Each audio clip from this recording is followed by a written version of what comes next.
Hello everyone, I'm Dr. Vikas Sharma and I'm a homeopathic doctor, and this is going to be my first English video. This video was originally done in Hindi, and I've been getting too many calls and too many comments on the original video to have this video done in English.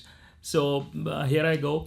As I told you, I'm a homeopathic doctor. I've been into practice for the last 25-30 years, and I am a fourth generation homeopath. My father, my grandfather, my great grandfather, even my wife, she's a homeopath. So a lot of homeopathy into the family. I did my master's in homeopathy, and my thesis was on the role of homeopathic medicine in treating autism. So basically, neurodevelopmental disorders has been my specialty for a very long period. And I must have seen 25-30,000 cases of autism till now, and I've seen hundreds and hundreds of recoveries happening over a period of time. So this video, 10 Golden Rules, basically incorporates my summary, my inference, my understanding of how kids recover, who are the kids who recover, what are the parents doing, what is the parents' mindset, how early do they start, what are they doing. So basically, this whole summary has been incorporated into 10 golden rules. So we're going to start with the first golden rule, and that is having lots and lots of hope. And I'll give you the answer why having hope is very important.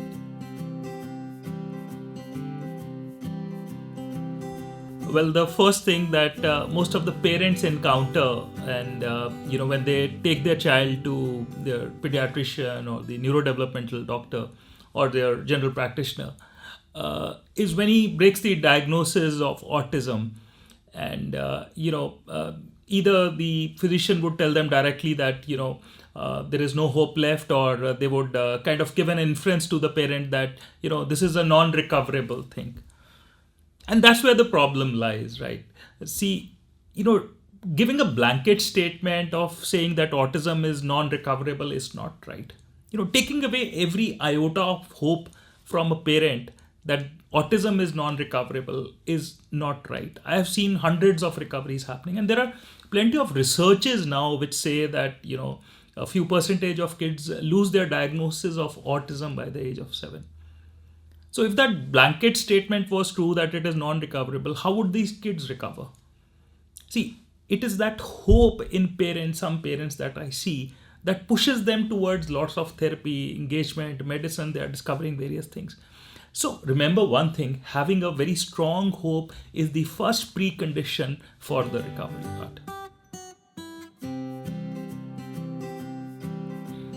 So let's get down to the second golden rule for autism recovery, and which is acceptance of the diagnosis. Acceptance of the diagnosis is very, very important, and the early acceptance is extremely important. Remember that recovery from autism is a rapidly closing window of opportunity. So the sooner we start, the more are the chances that the child is going to get better. There are a lot of researches which says that early intervention has a very big role to play in the recovery of autism. I've seen parents going through a lot of stress when they initially find out that the child has autism. It is very natural for them to go through.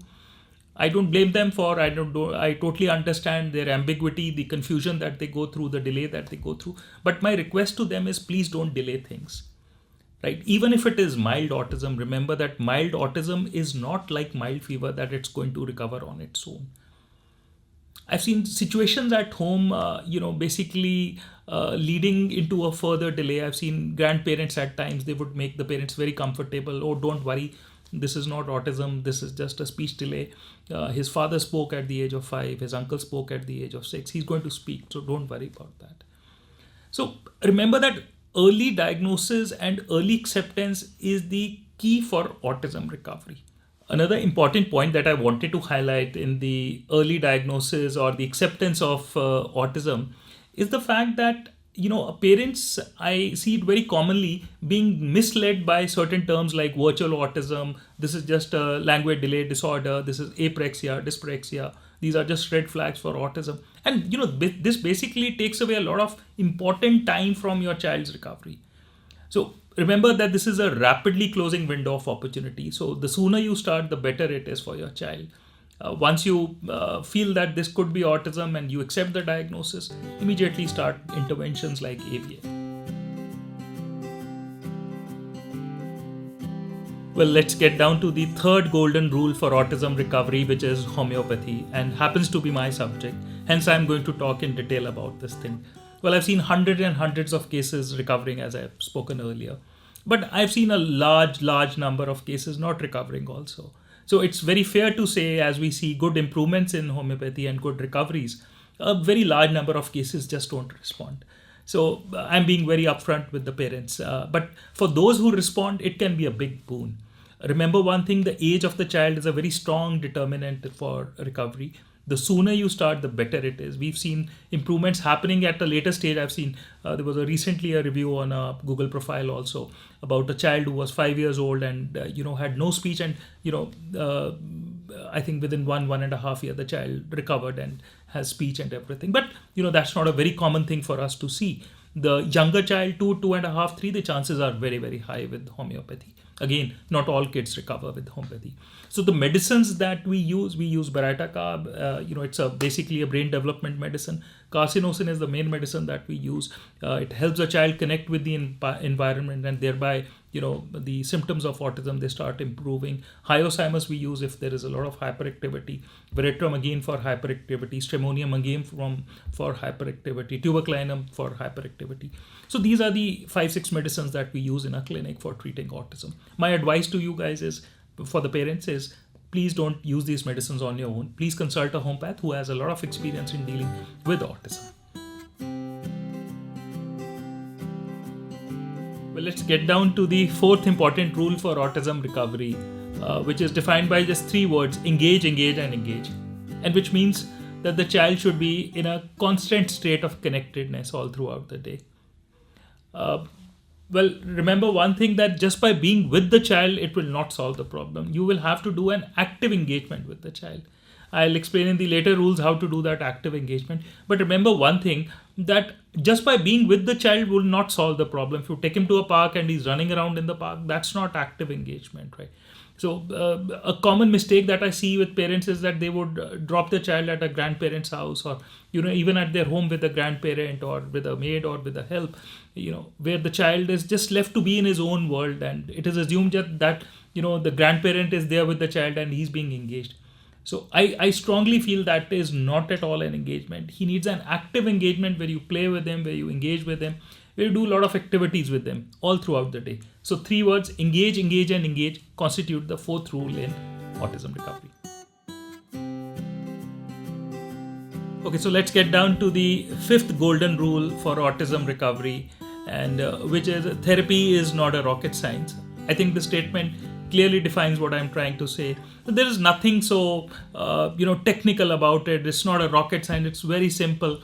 The fundamentals of therapy, howsoever difficult it might look to you, are very, very simple. If you look at the therapies, and then when I look at the kids that I've recovered, I don't see great therapies or great therapists making a big difference. I see very simple parents doing the right thing, making the big difference. Or even if it's a therapist doing the right thing in a very simple way, making a very big difference. And that right thing is just playing with the child, doing a lot of fun-filled engagement with the child. And biggest mistakes that parents I see doing is they get into a teaching mode with the child. And that teaching mode means that, they would try and teach, okay, this is A, B, C, D. And then the next day they would ask him, okay, tell me what's A, what's B, what's C.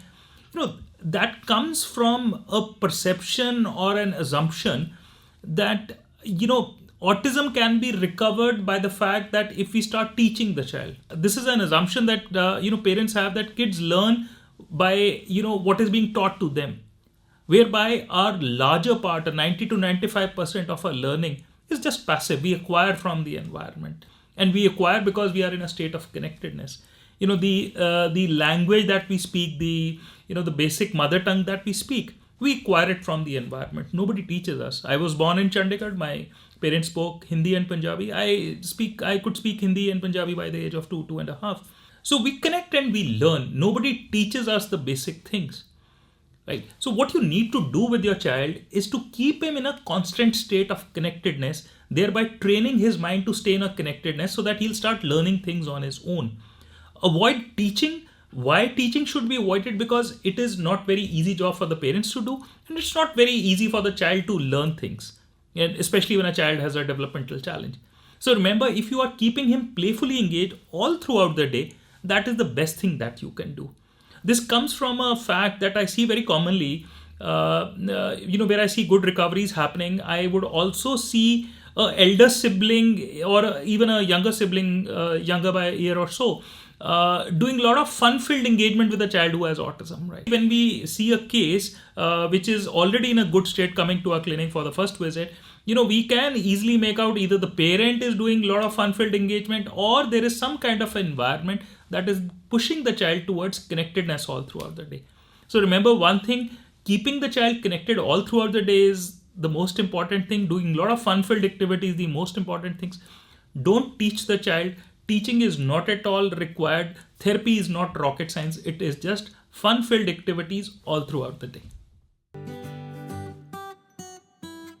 Which are the two fundamental rules which form the sixth rule, and that is connectedness and happiness together.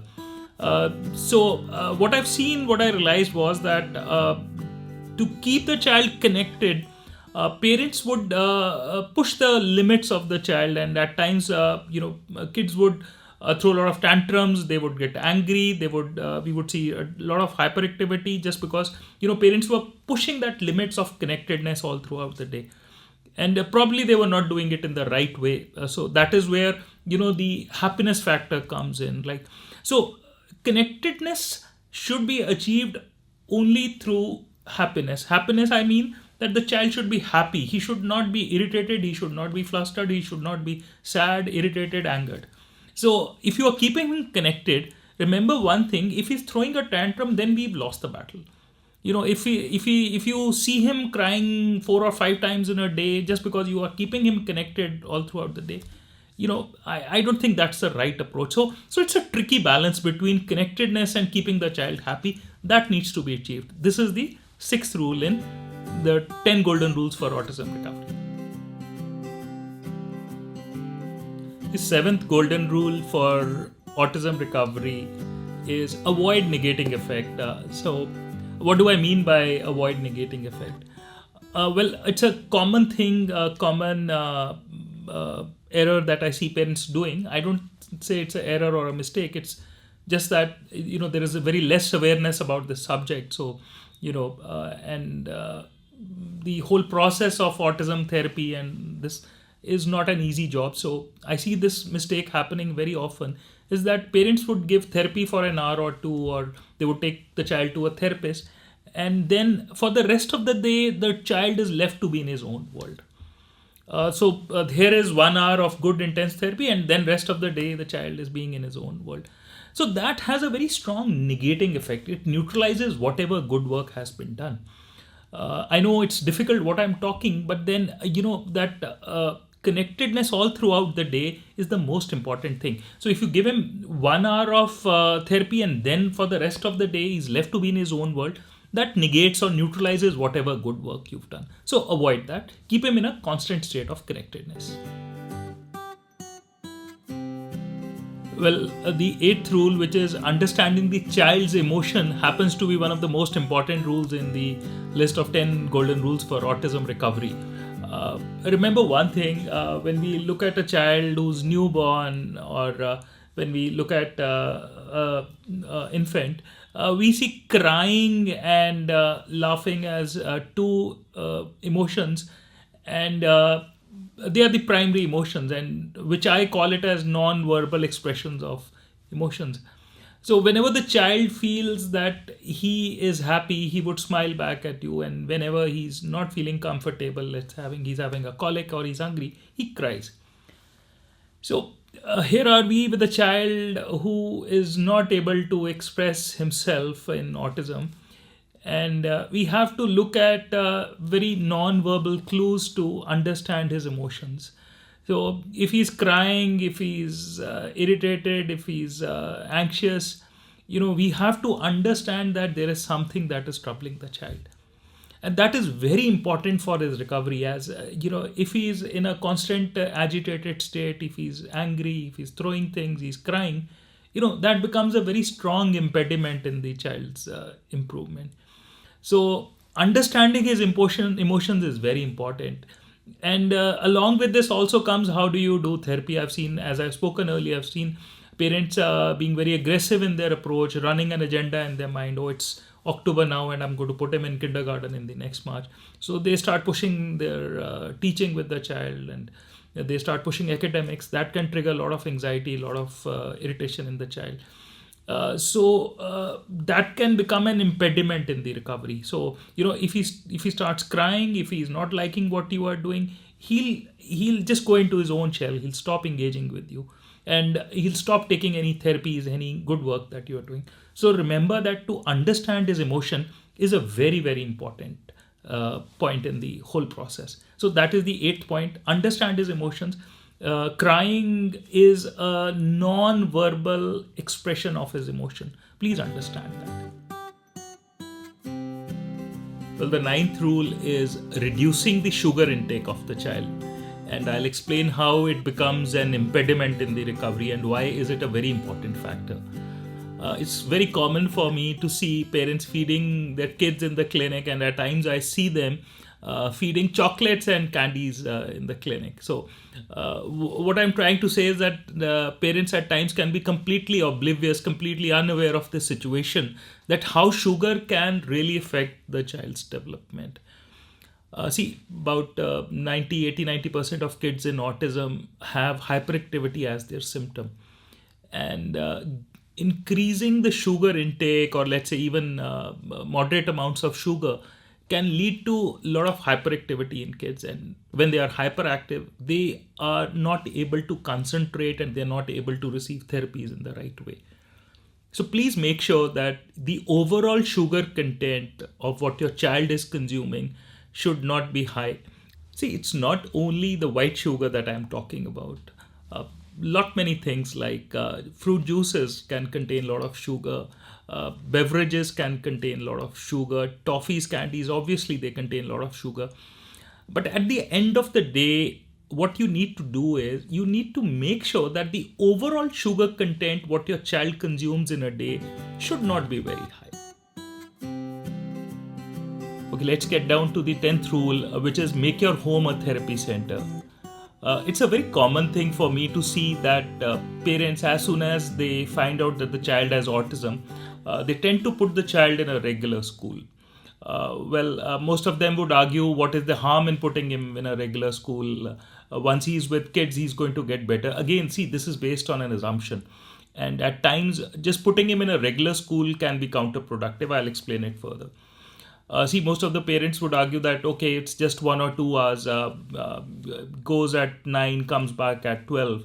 And, that's just 3 hours of the day. But in reality, if you wake him up at 8, send him to school at 9, comes back at 12, has his lunch, sleeps. So by the time you pick him up for therapy, you start engaging with the child, it's already 5 or 6 in the evening.